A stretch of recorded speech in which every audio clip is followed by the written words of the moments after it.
week, I'm not sure. It was one of his shurim, and he said that there was a Kabbalist of sorts that said that you're allowed to even drink Cholov Stam, like actual milk, Cholov Stam in America. Is that recommended? If possible, should be avoided? Cholov Stam. Okay, so the question is we did not get in this book, but it's for sure in this book a prohibition of the milk that was produced by a non-Jew. Right? That's the question. So it's very famous question, and our sages dealt with that. So in olden days. So let me explain you where the issue came from before having all of the refrigerators. So it was very hard to preserve milk. So, right, it was very hard to preserve milk. So what people would do, they would milk other animals, like for example horse.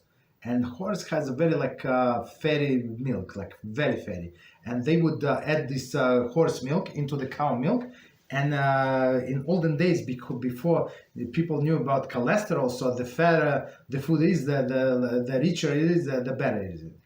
You understand? And it was good for preservation. So of course, for us, it's not allowed to drink this horse milk.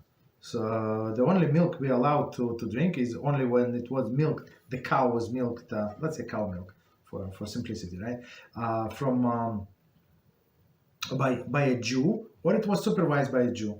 So in supervised of a Jew, we're going to learn in this book. I'm going to just give summary. So if this non-Jew would be afraid that the Jew can come at any moment, even if he's not in a room, right? So he would not mix not kosher milk into this cow milk.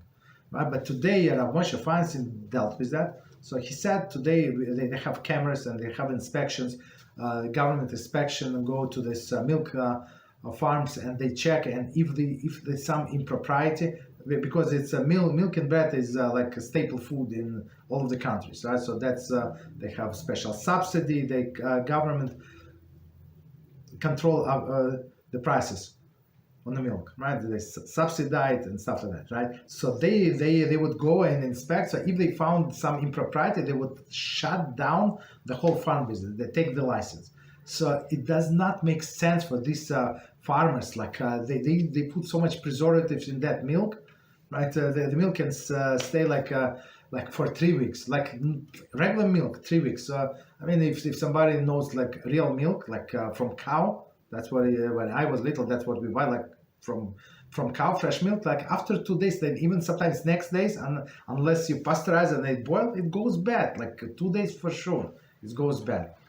You understand? So if you buy milk that can stay for 3 weeks in the refrigerator, sometimes even more, like you can imagine how many preservatives and chemicals that were added. So they don't need to mix all this cow milk on this milk. Actually, opposite is true today, especially today, right? They actually remove all of the fat, and the skim milk, or like 1% milk, 2% milk, costs even more than a regular one, right? So it's very interesting. So they would not do all of these things, most likely. So Moshe Feinstein, that's all said. So if it's hard for a person to get Chalav Yisrael, meaning milk that was produced by a Jew or supervised by a Jew. Most people are not in farming business, right? So was supervised by a Jew. So so if you can get Chalav Yisrael, for sure get it. If you cannot, so you can rely on OU. So OU, Orthodox Union, meaning that they have their supervision and they say this milk is kosher. So after the fact, you can, it's not, you can drink this milk. And you can eat OU dairy, OUD, things, whatever needs, whatever you need. So some people, for example, Chabadniks, they go like for them, this what is it? Cholav Stam, as our friend asked, Cholav Stam, for them, it's like, like blood from the pig. That's how they look, blood for the pig. But other things which are much bigger issues, for them it's nothing. So don't go crazy if it's available. For sure, it's proper to assume the stringency if you can. The difference is, maybe 30% more. You pay for this Chalav Yisrael, like maybe I don't know, maybe a little more. I don't know, right? Right, but otherwise, not obligated. If it's kosher stamp, you can drink milk like that. So it's not going to affect your soul, for sure. Okay, go ahead. Thank you, Rabbi. You're welcome. Say it again. Okay, all right. Okay, you're welcome. Okay, so don't go crazy against that. Chabadnik pushes like again they very strict on some things and very lenient on more important things than this milk.